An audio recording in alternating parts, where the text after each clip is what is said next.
Welcome to Everything Co-op, bringing you information on how cooperatives can help improve your quality of life. This show is being sponsored by the National Co-op Bank, NCB. The NCB is dedicated to strengthening communities nationwide for the delivery of banking and financial services for the nation's cooperatives, their members, and other socially responsible organizations. For more information on the power of community ownership, visit ncb.coop. That's ncb.coop. Now stay tuned for your host, Vernon Oakes. Good morning, everybody. Welcome to Everything Co-op. This is Vernon Oakes. And this morning, we have Mr. E.G. Nadeau on the phone. That's PhD. Good morning, Mr. Nadeau. Good morning. It's great for you to be on this morning, for taking out the time to be on the show with us this morning. Thank you very much. How are you doing this morning, and what part of the world are you in? I'm in Colorado right now, visiting my son and his family. Great. Mr. Nadeau, you have been in this cooperative world all of your life. I want to ask you a personal question here. So, being a white man, as you are, having what is now known as white privilege, you could have been one of those capitalists that look out for yourself and only yourself. And maybe your family. You're with your son in Colorado now. You could have just made a life that's set in motion to how you can gather as much as you can. But you've chosen a different life. How did you get there? What made you want to go down this road of co-ops and working with and for people?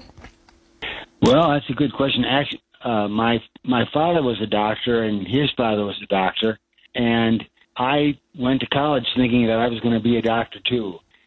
But when I went to college, I found that pre-med was really not my strong point. And besides that, I went to college in the late 60s and graduated in 1970. So that was in the midst of a lot of activity in the civil rights movement, in anti-war protests, and a lot of other question authority type activities. And so I would say that my college education was mostly among my fellow students and not so much professor to student type relationships. And I was really at that point where I shifted into sociology as my area of study, and was trying to figure out what I could do that would be useful to the world rather than make me a lot of money. Useful to the world as opposed to making a lot of money. Well, that is different and great. So we're about the same age. I went to Bluefield State College and graduated. Well, I was intended to graduate in '69, but I didn't finish until '70. And so we were fighting and looking at those same kinds of things. I was a historically black college, 1,000 students in the poverty area of the United States.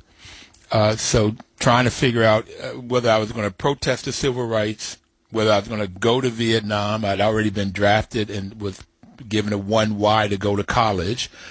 And I would tell students when I was teaching, if you really want to, you make good grades or you go die. And that was like, it was easy to make good grades back then.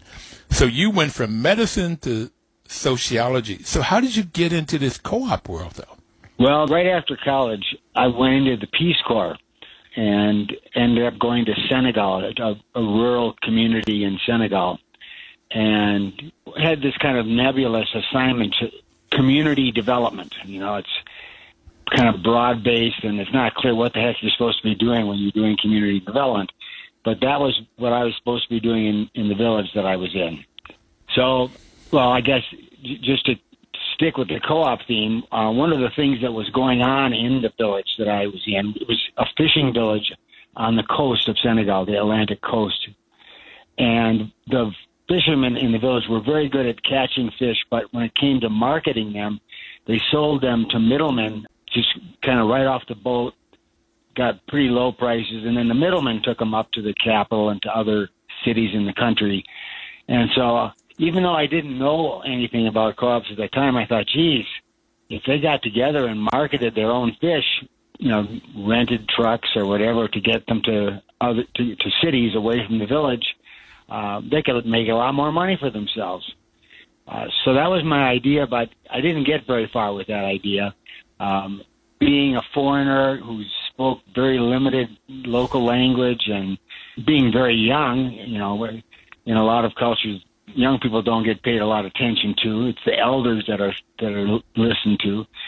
So anyway, the idea never got anywhere in the village, but I got excited about the idea, and I thought, well, when I get out of the Peace Corps, I've already got a place lined up at the University of Wisconsin to continue in sociology at the graduate level, and I'm going to keep studying these things. I want to learn more about them. I want to learn how to do them right.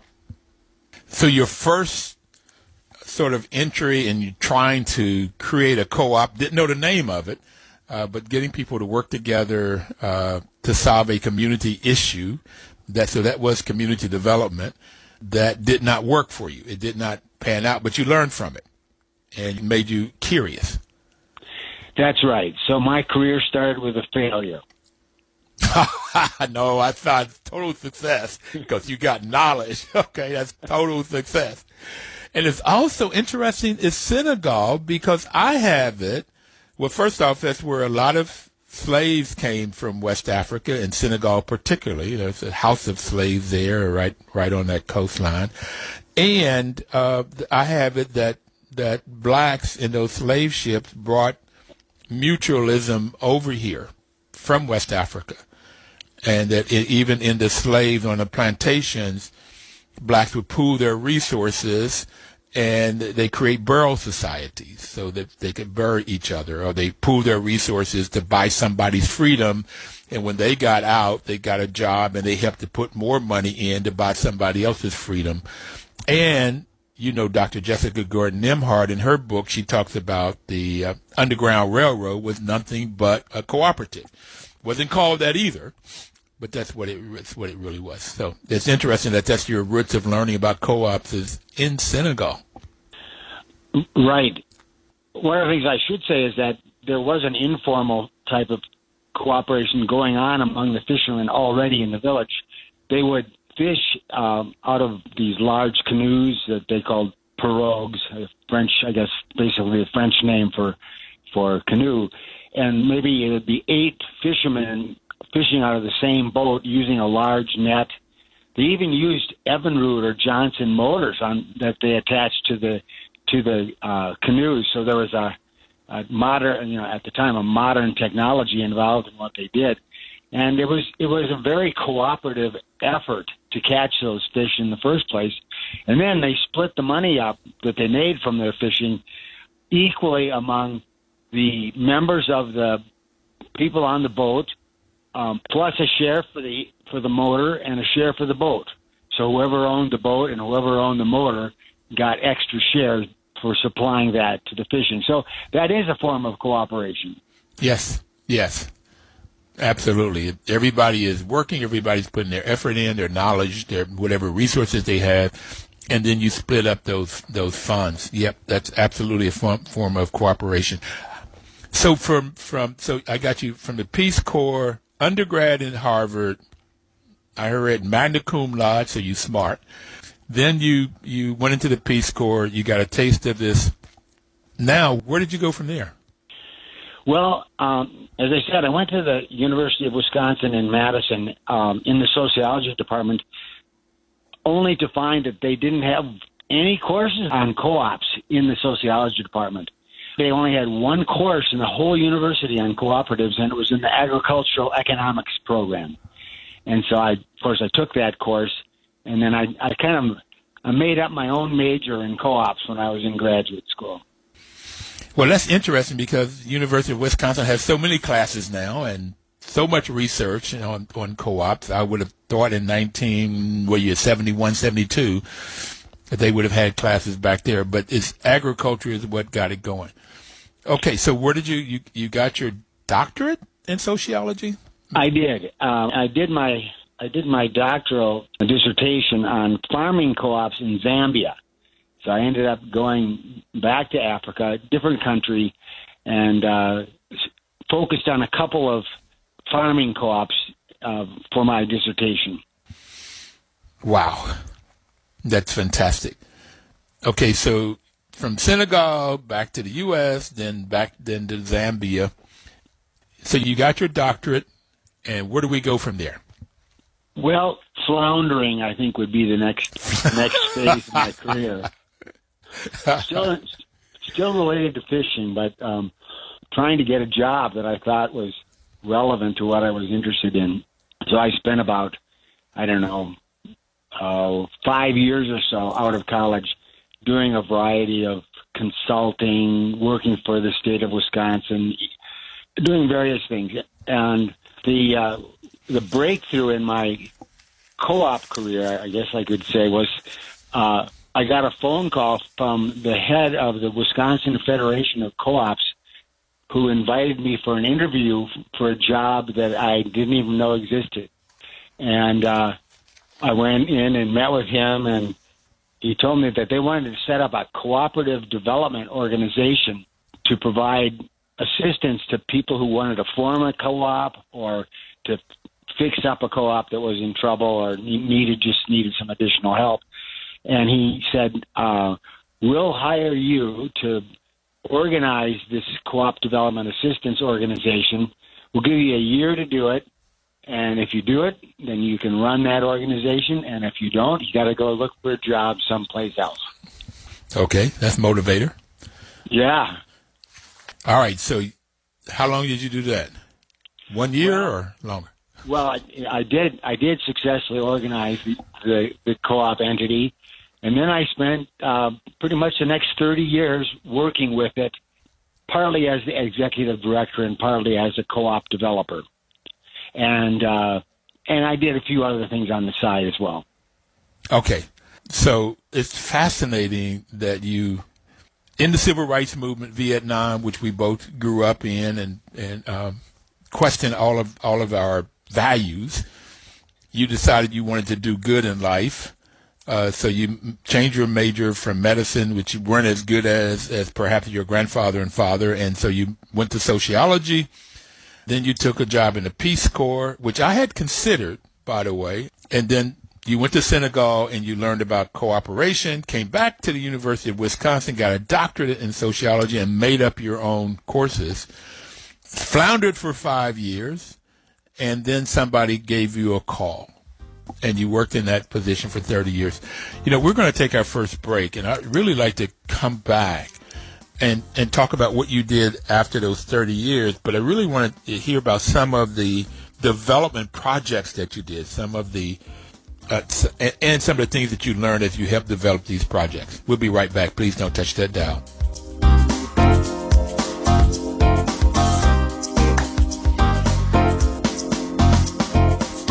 Welcome back, everybody. This is Vernon Oakes, and the program is Everything Cooperative, and we have Mr. E.G. Nadeau on the line with us this morning. He has traveled the world developing and preserving cooperatives, and he and I both grew up and questioned the world in the light of the civil rights movement and the Vietnam War, challenging the government and everything else. So listen, Mr. Nadeau, I've got you working 30 years in developing this organization. What did you do after that? Well, I actually did other things sort of simultaneous with that. The Co-op Development Organization that I was sort of the founder and first director of, that grew from about 1985, and it's still functioning today with a new director. I mean, not actually, the current director has been there about 15 years. But what we did was we worked with other groups to form additional co-op development organizations in the United States. One of those groups you may have had some contact with, the Federation of Southern Cooperatives. That may be a group you might want to talk about. Oh, they were formed in 1967 in the civil rights movement. Ralph Page was on the first Thanksgiving 7.5 years ago. His wife let him come and talk to us before he ate his turkey. and Cornelius Blanding have been on, Monica Raines, who just took a job at the Department of Ag.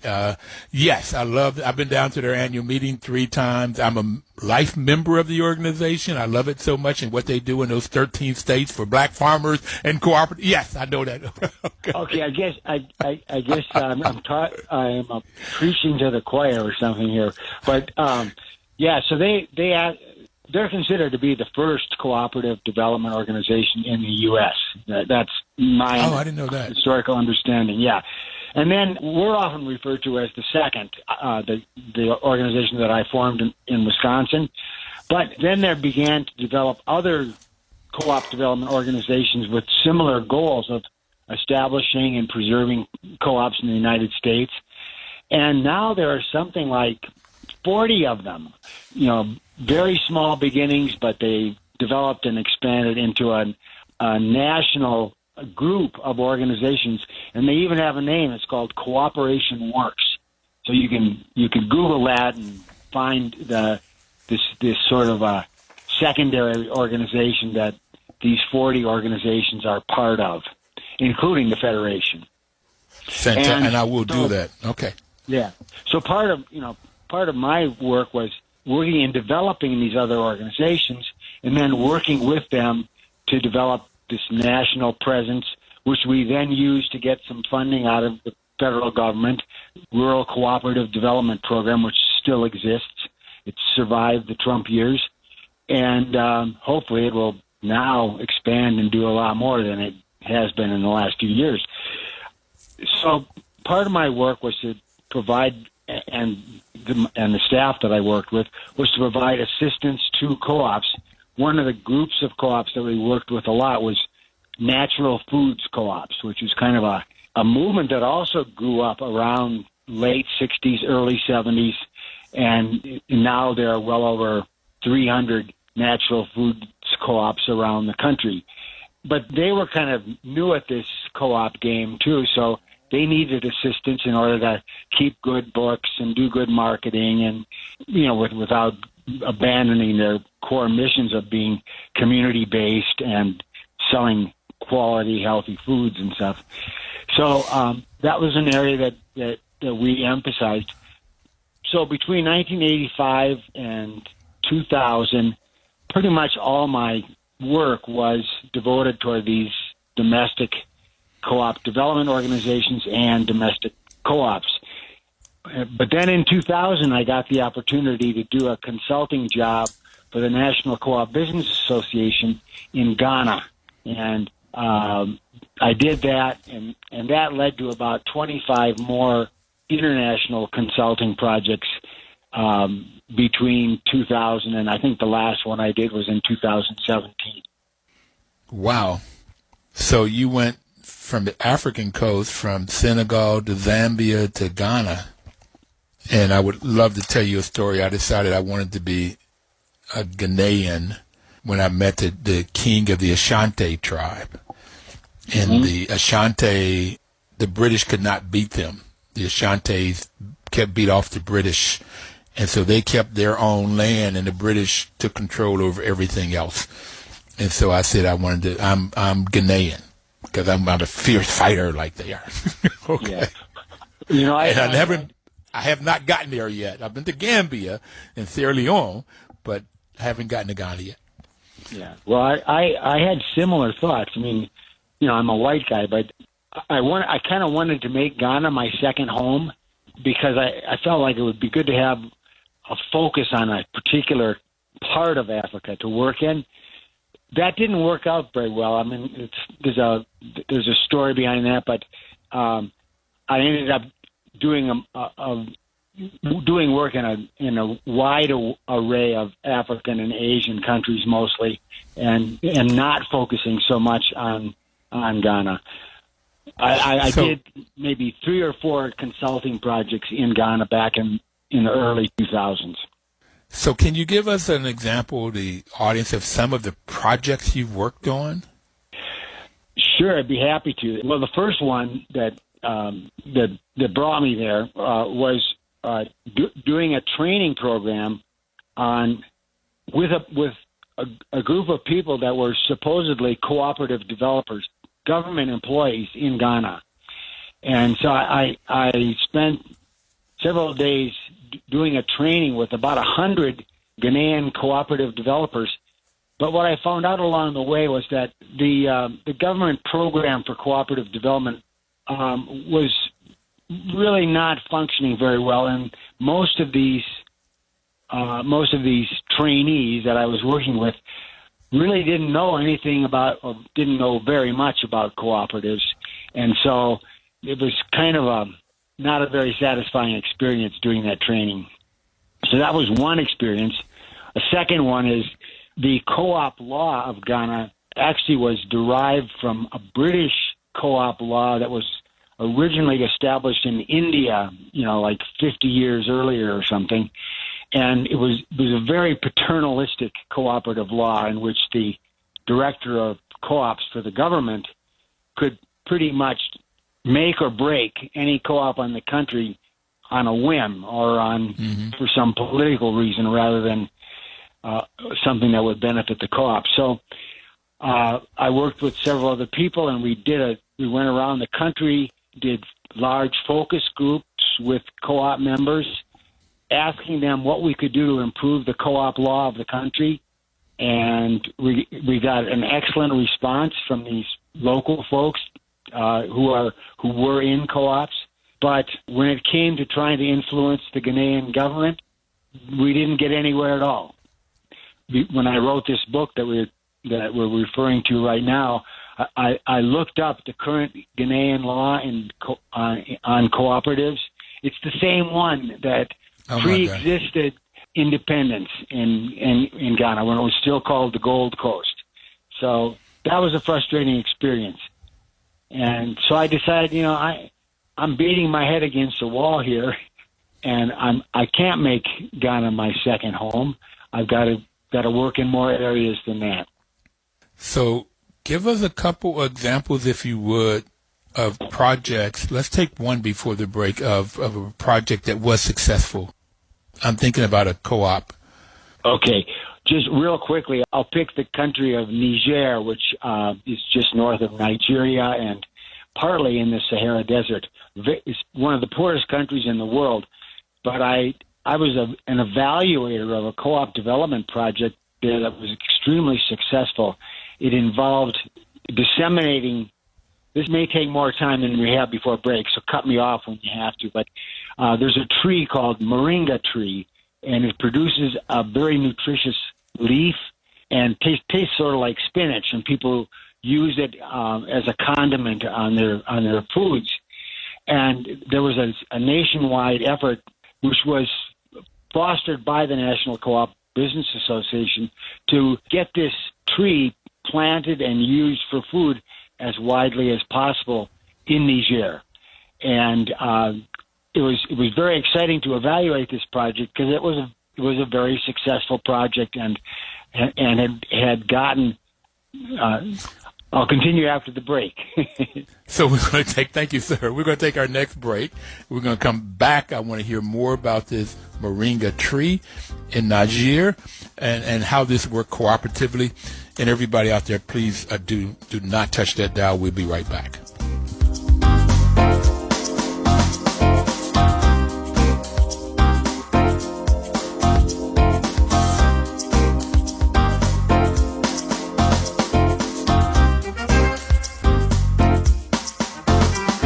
Welcome back, everybody. This is Vernon Oakes, and the program is Everything Cooperative.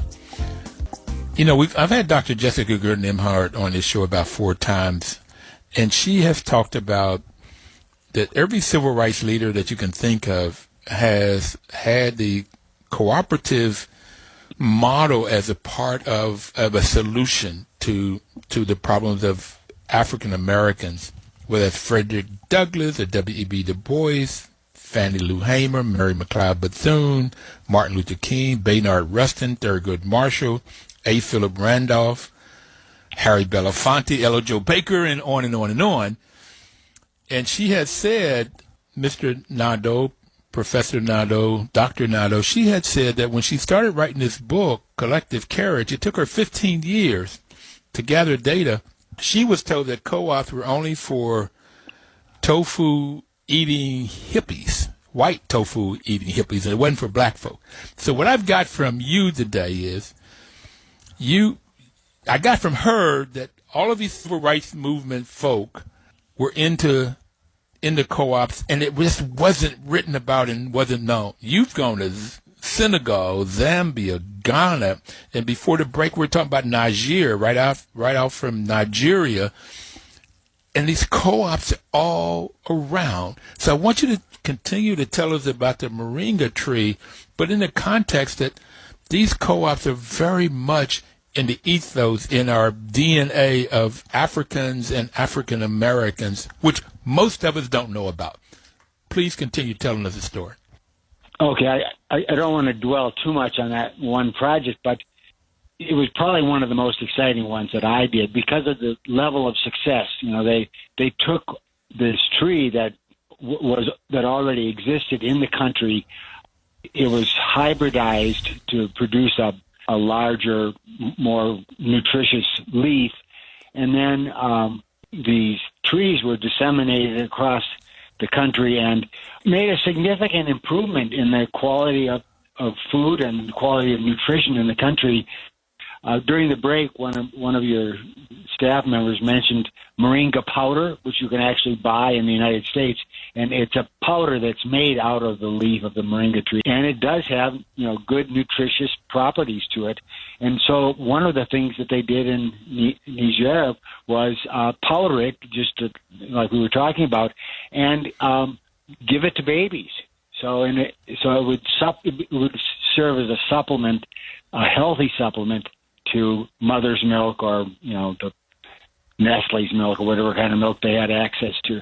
So it was really really heartening to see the level of cooperation across an entire country. Really, I visited over 20 communities in that evaluation that I did, and was just amazed at how quickly people adopted this new and improved moringa tree and its nutritious leaves across the country. So, that's just one example. Another one that might be interesting, or go ahead. No, go ahead and give us the other one. I'm interested in that.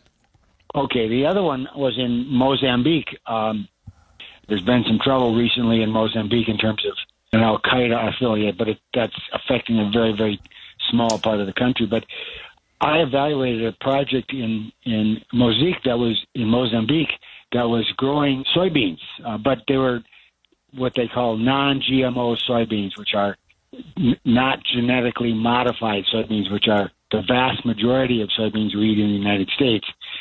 And mostly we feed them to animals. We don't eat them directly ourselves. But in Mozambique, this project that I worked on was actually initiated by a large Norwegian farming co-op, and they wanted to get these non-GMO, they're called non-GMO soybeans, back to Norway so that they could market them and use them in Norway. The first round of their project involved 5,000 small-scale Mozambican farmers who grew these special, more nutritious soybeans and grew them very effectively. But instead of having them go back to Norway, the soybeans mostly ended up going into a burgeoning poultry industry in Mozambique. So the farmers got more money from marketing them locally in Mozambique than they would have selling them to the Norwegian farming co-op. And then that first phase was so successful that they did another phase with 30,000 small-scale Mozambican farmers, and that one was successful too. And so there's a third phase of this project that's going on right now, continuing to go on in Mozambique. So it just this tremendous growth of a crop that was grown very little in Mozambique, a decade ago, but is now a major crop in the country, supporting tens of thousands of small-scale Mozambican farmers. Fascinating. So you've been all over Africa, Asia, here in the U.S. working on co-ops and just have some really great experiences. And then I find that you've been doing a lot of writing. You've been writing this stuff down, and you've just come out with a book called Strengthening the Cooperative Community, which is March of 2021. So what are some of the lessons that come out of this book? What are you trying to tell the world that we can do to strengthen this cooperative community? Well, I started out in the book talking about some historical examples of co-ops. For example, people would be surprised that Benjamin Franklin was one of the leaders of the first insurance cooperative in what was to become the United States before we even were the United States. And it was aimed particularly at addressing the problem of fires in Philadelphia. As you might know, at that time, most cities were built of wood, and that wood would burn if someone left the fire untended or did something wrong. So fire was a really big concern, even in the colonial part of the colonial phase prior to the United States. Anyway, I looked at about 7 different cooperative sectors: insurance, credit unions, farming, worker co-ops, a couple of other sectors.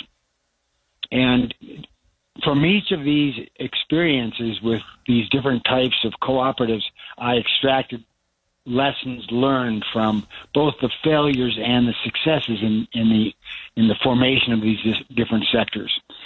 And then I did, the second section of the book talks about the kinds of examples that I was just giving from Niger with Moringa, and in Ghana and in Mozambique. I have about, 15 or so short chapters that are really case studies of these different cooperative development experiences, both in Africa and in Asia, a few in Asia, mostly Africa. And for each one of those case studies, I extract more lessons about what we can learn from these experiences. And then in the latter part of the book, I kind of draw together what I call the building blocks of cooperatives, again, extracted from these examples. What are the key things that have to happen in order for a co-op to be formed and to operate successfully? And so I look at things like cooperative entrepreneurship.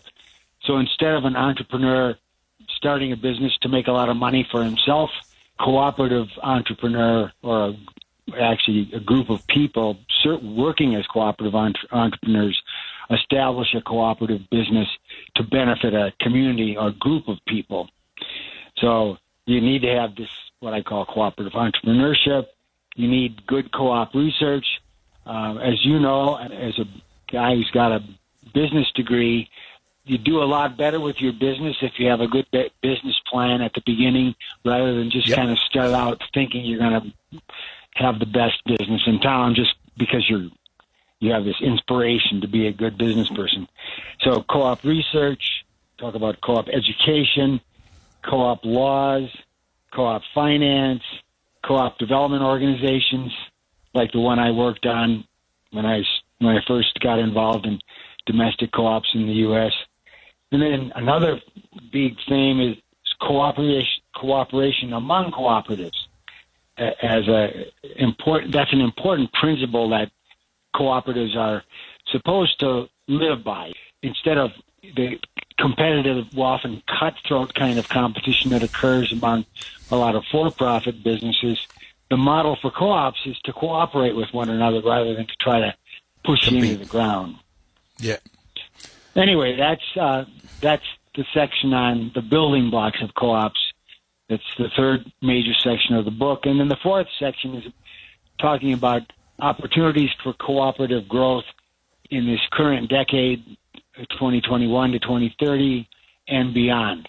So that's a quick summary of the book.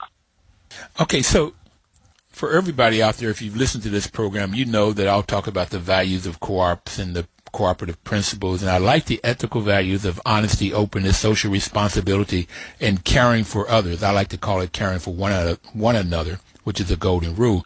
But Professor Nadeau has talked about the cooperative principles. I haven't named them that, but it's volunteer and open membership, democratic member control, one member, one vote, member economic participation. That's normally you put some money in and you get some money out when there's a profit.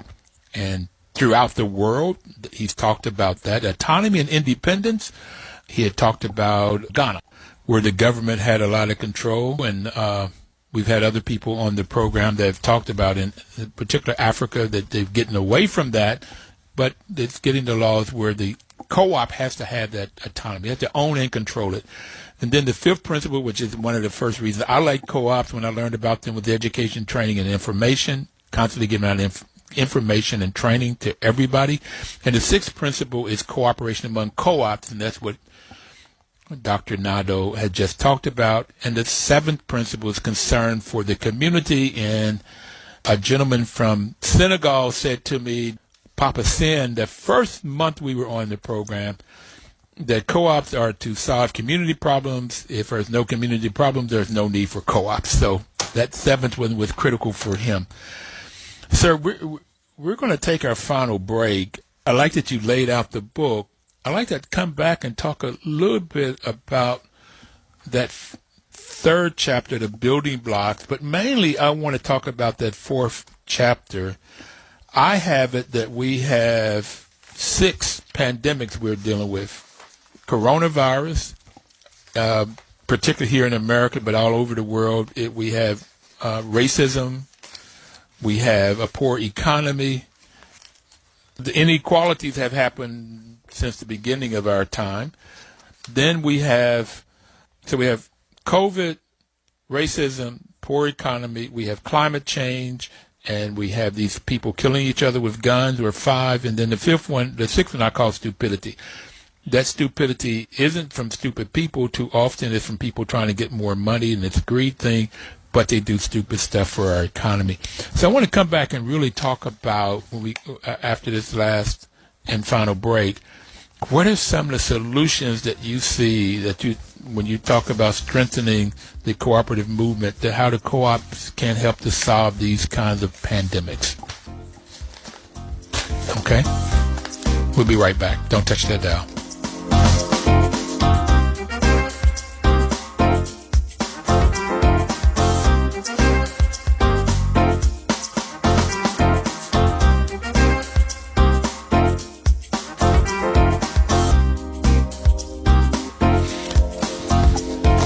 Welcome back, everybody. We have Mr. E.G. Nadeau, professor, doctor, cooperator, on the line with us this morning. What we want to talk about now, we've talked about you've been all over the world, particularly in Africa and Asia and the U.S., helping to develop, form co-ops and strengthen co-ops. And you're coming out with this book in March of this year, strengthening the cooperative community. So what are some of the things that you see that the cooperative community can help to solve these pandemics that we're in right now? Okay, with your 6 pandemics, you laid out a lot of the major problems of our times. And so there are a lot of things that co-ops can do to help deal with these various pandemics that you mentioned. One thing I'll start out by saying is that taking a historical look at co-ops, a lot of what they've done has been to fill gaps that were not adequately dealt with by other businesses or governments.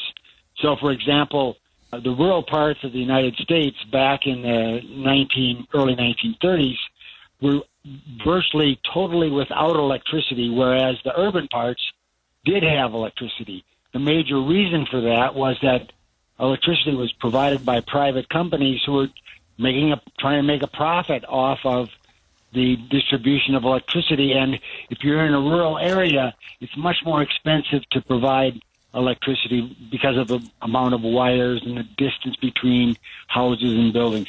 Well, co-ops ended up, with the assistance of the federal government, co-ops ended up filling that gap left by the for-profit utilities, and still today are providing electricity for 40 million Americans, a pretty good hunk of our population. The same is true with credit unions, filling the gap because most banks back in the teens and 20s didn't really care about the savings and borrowings of poor and middle-class people. They wanted the big money from upper-class people and businesses.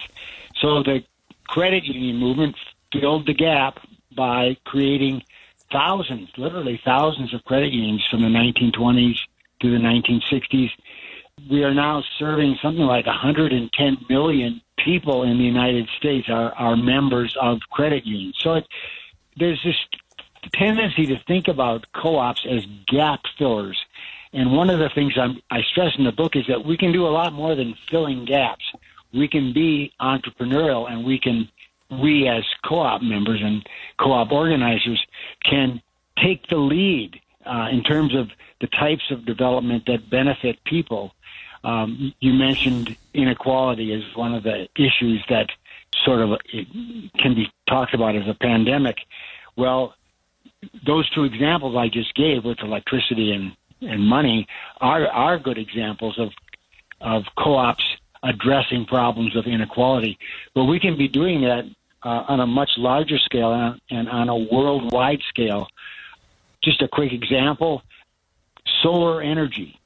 There are still about 1 billion people in the world that don't have any access to electricity, and they're mostly located in rural areas of Africa, Latin America, and Asia. 1 billion people, that's almost a seventh of the world's population, don't have electricity. And yet solar energy, you can plunk down a solar panel anywhere there's sunshine. It doesn't need to be connected to some huge transmission line anywhere. You can have localized, what they call microgrid solar energy anywhere in the world that there's the sun. You might need to use some other form of electricity if you're at the North Pole, because there's not a whole lot of sun there year round. But one of the things that I'm pleading with my co-op colleagues and saying, hey, there's this gap that we have, people who don't have access to electricity. Co-ops could fill that gap. We're really well suited to that because we work with communities. This idea of cooperation among cooperatives that you were mentioning and I was mentioning before. So there is some activity being done by co-op organizations like the National Rural Electric Cooperative Association in the United States also does international development work with electric co-ops, and they're doing some solar co-ops in Liberia, for example, that I mentioned in the book. But this problem is huge. This billion-person problem is huge, and we need to address it strategically and on a large scale if we're going to be successful in spreading electricity to these communities all over the world.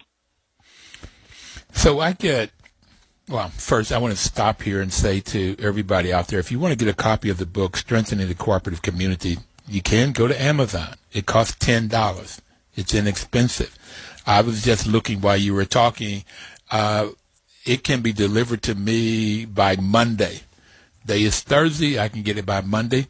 How can they get it? I know you have a PDF form that they can get it free. How can they get the book free? Okay, the name of the website where you'd have to go on your computer is the Cooperative Society, all one word, .org.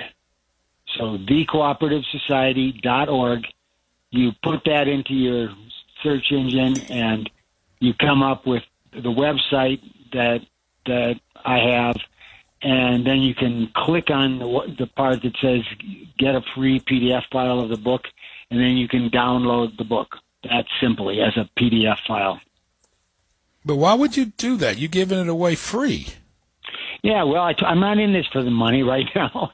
I'm 73 years old. I'm retired. I like to do research and write about co-ops, and I got my Social Security. I got a little retirement account, so I can afford to do this.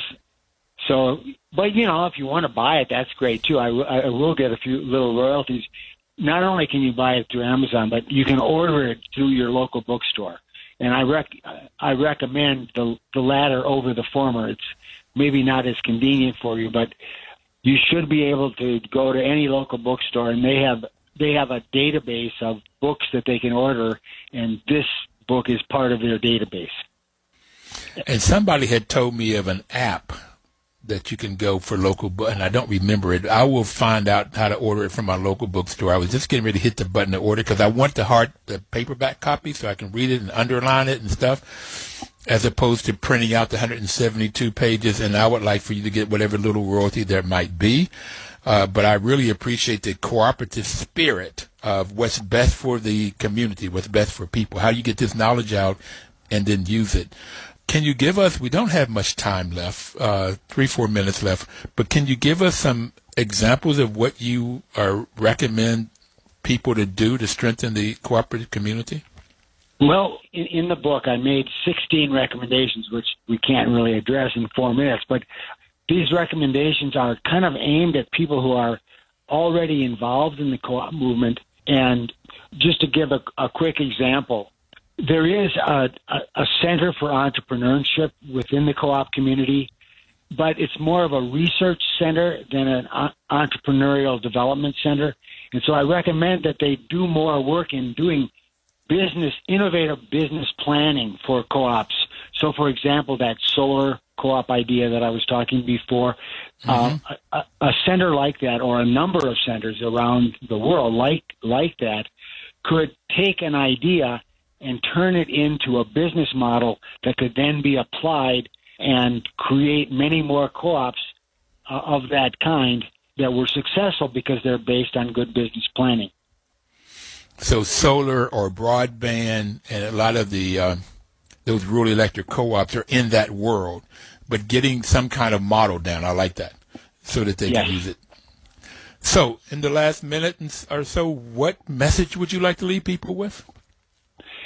Well, I guess the most important one is that co-ops can be a very important part of, addressing those 6 pandemics that you mentioned, but of making a better, fair world for all of us. That co-ops are not just this little dinky thing that exists in I don't want to denigrate local food co-ops because I am a member of one and I like local food co-ops, but co-ops are much more around the world. There are 1 billion people in co-ops around the world, and we have the ability through cooperation and through cooperatives to make a much better world.